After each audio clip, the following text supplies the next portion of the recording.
Olá a todos, uma satisfação novamente aqui, falando em nome do Comitê Tributário da CPG. Eu sou Daniel Prochowski, presidente do comitê, e estou aqui com o meu colega de Comitê Tributário, o Dr. Thales Motti. E hoje, mais uma vez, né, estamos aqui para falar sobre um evento que já teve no passado, né, do segundo Fórum Tributário, que debatemos a reforma tributária com grandes juristas. E agora, dia 11 de setembro, estaremos novamente com o terceiro Fórum Tributário, com mais 2 palestrantes de excelência, né, que vão trazer bastante conhecimento e informação. O Dr.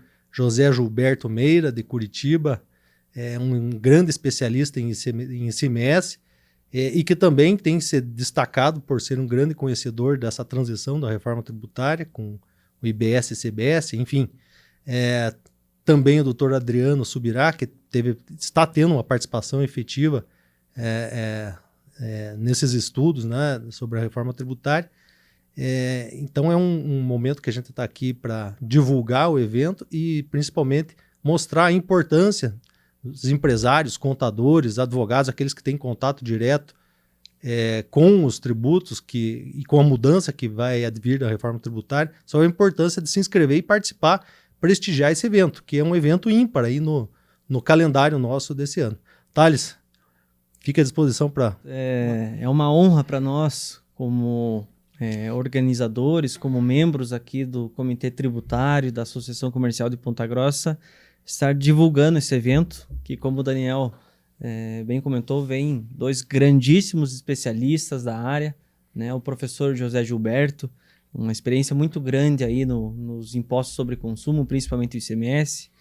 O Adriano Subirá, que inclusive foi muitos anos assessor técnico junto à Câmara dos Deputados, é uma pessoa com uma atuação muito forte junto ao grupo de estudos da reforma tributária, inclusive continua atuando também no Senado Federal, e que nós vamos ter uma grande honra de recebê-los aqui, justamente nesse momento, né, Daniel?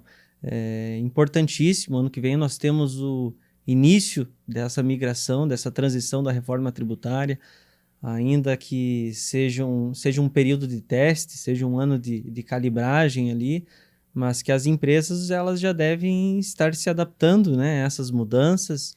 E a expectativa com esse evento é que todos aqueles que tenham curiosidade, que queiram adquirir conhecimento, que queiram tirar suas dúvidas, empresários, estudantes, professores, que venham, compareçam a esse evento. Vai ser um evento muito bacana. Nós vamos trazer todas essas, como foi esse processo de elaboração da reforma. Com certeza o doutor Adriano vai ter uma experiência bem interessante para demonstrar isso aí.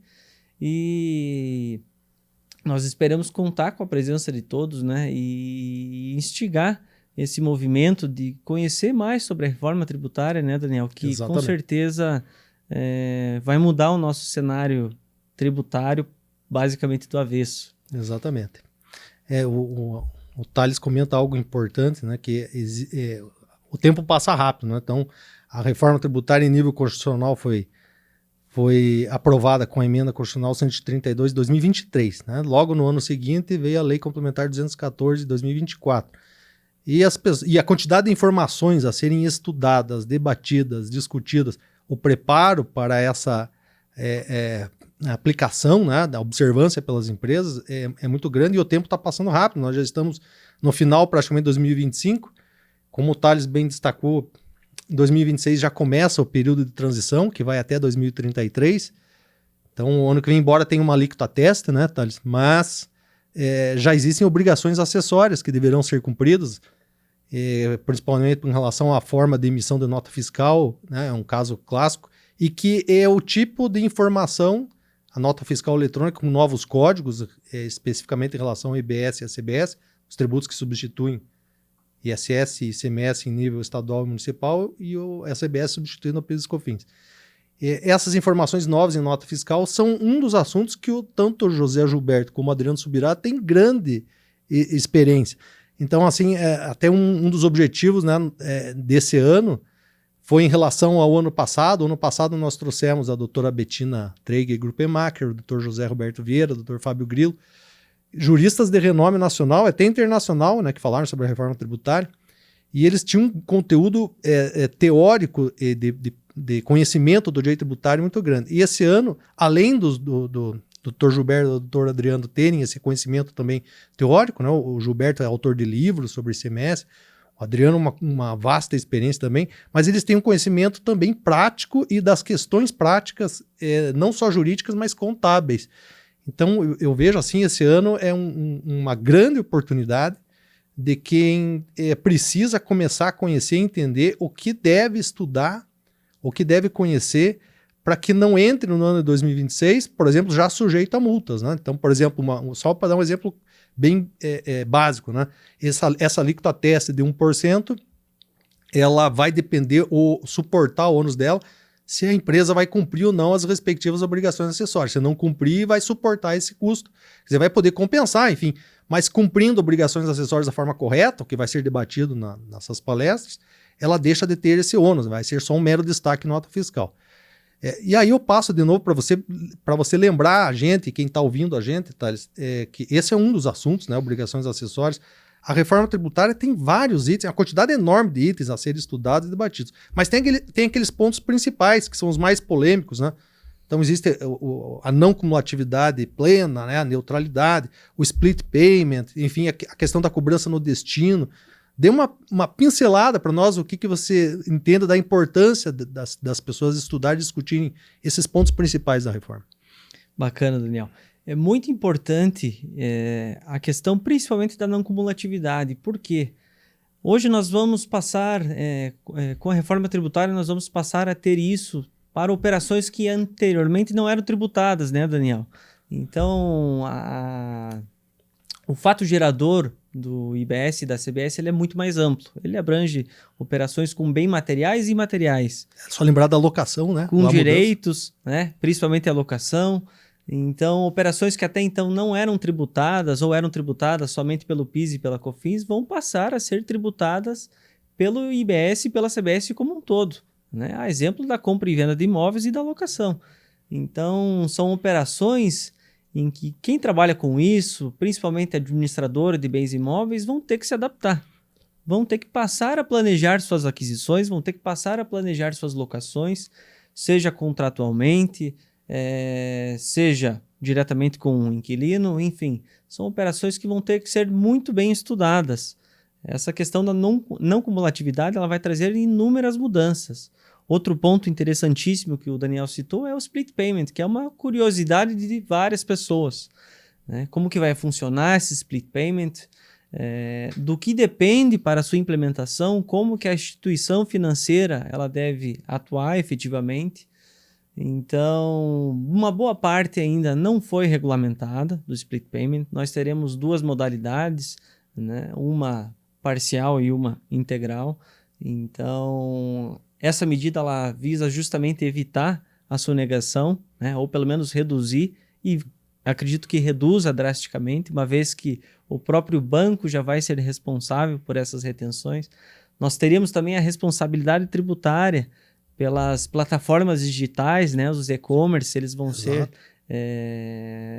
não digo penalizados, mas eles vão ter uma grande responsabilidade nessa cadeia do comércio digital. E também em relação à neutralidade, né? Nós teremos um tratamento, uma alíquota única para todas as operações, com exceção de alguns itens que terão alíquota reduzida, outros itens que terão a isenção ou uma redução ainda maior, dependendo da situação, né? E um ponto também muito interessante diz respeito à questão da arrecadação, né, Daniel? Porque nós vivemos hoje um ambiente em que a arrecadação, boa parte dela, fica justamente para o Estado remetente. Na origem.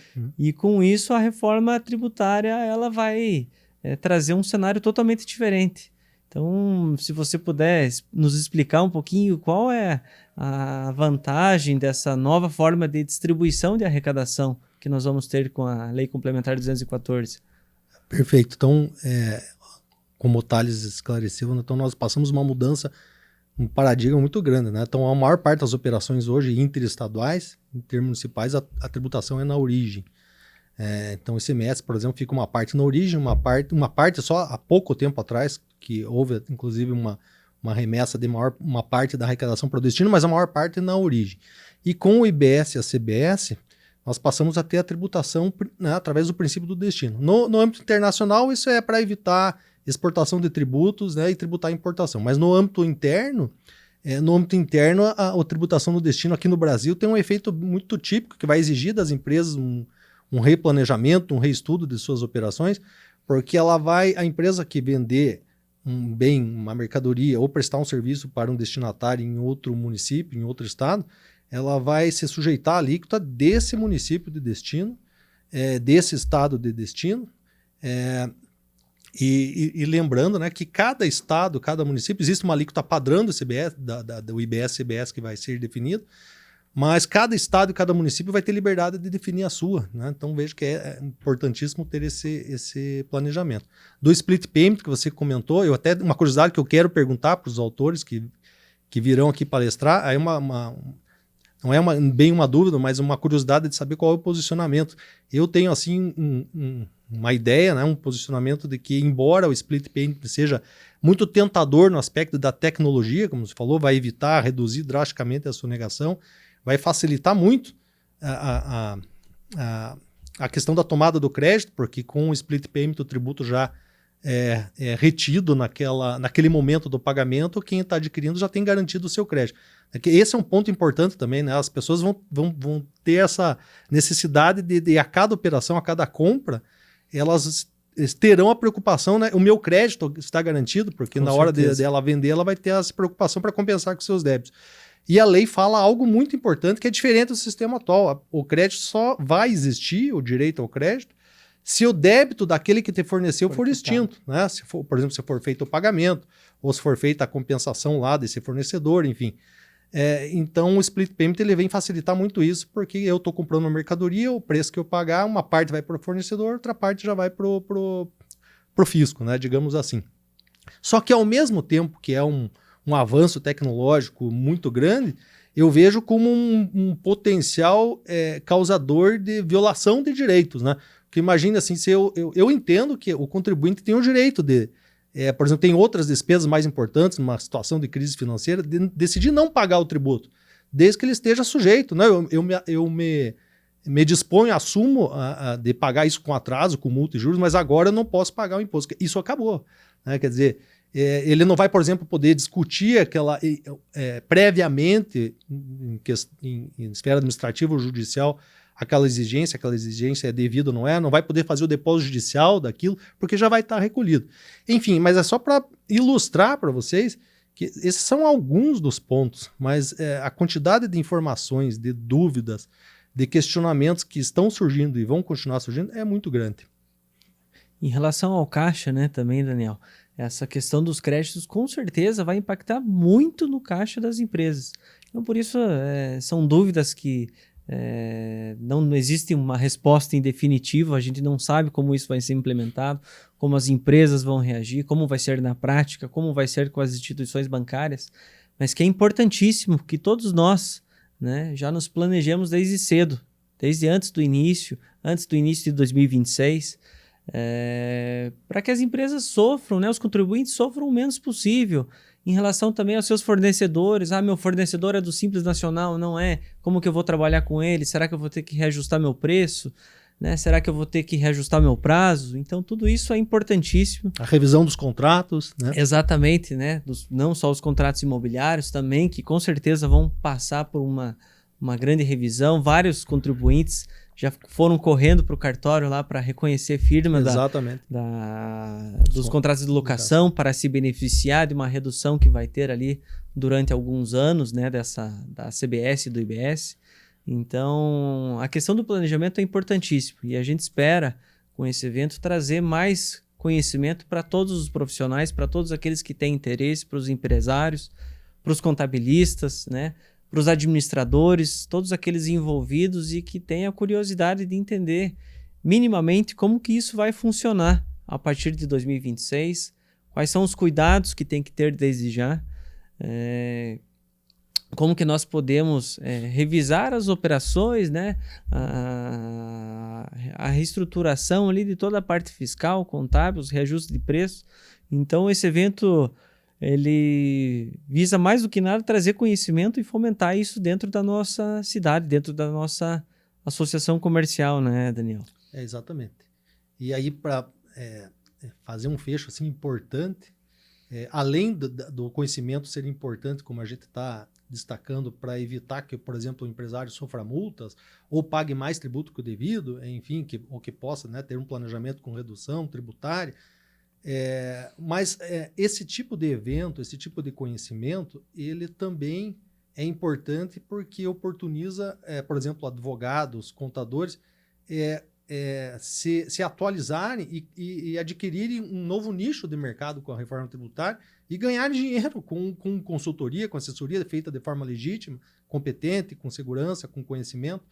Então, ao mesmo tempo que é um alerta para as empresas, a necessidade de conhecimento, é também uma oportunidade. Então, a gente reforça aqui o convite, dia 11 de setembro, para quem quiser se inscrever, entre no site da CPG. No site da CPG, no campo de eventos, tem lá o link para inscrição gratuita. Tá? Então, aproveitem e conto com a presença de todos vocês e serão todos muito bem-vindos. Thales, se quiser fazer alguma consideração será uma final. honra recebê-los, né? Sejam muito bem-vindos, serão muito bem-vindos ao evento, né? Estaremos como debatedores lá, Daniel, junto com o Fernando Henrique Saraiva, com o Ricieri Calisto. Então vai ser uma honra recebê-los, venham e com toda certeza não vão se arrepender do evento. Vai ser um evento muito bacana. Maravilha, obrigado pessoal. Um abraço a todos, até lá. Um abraço.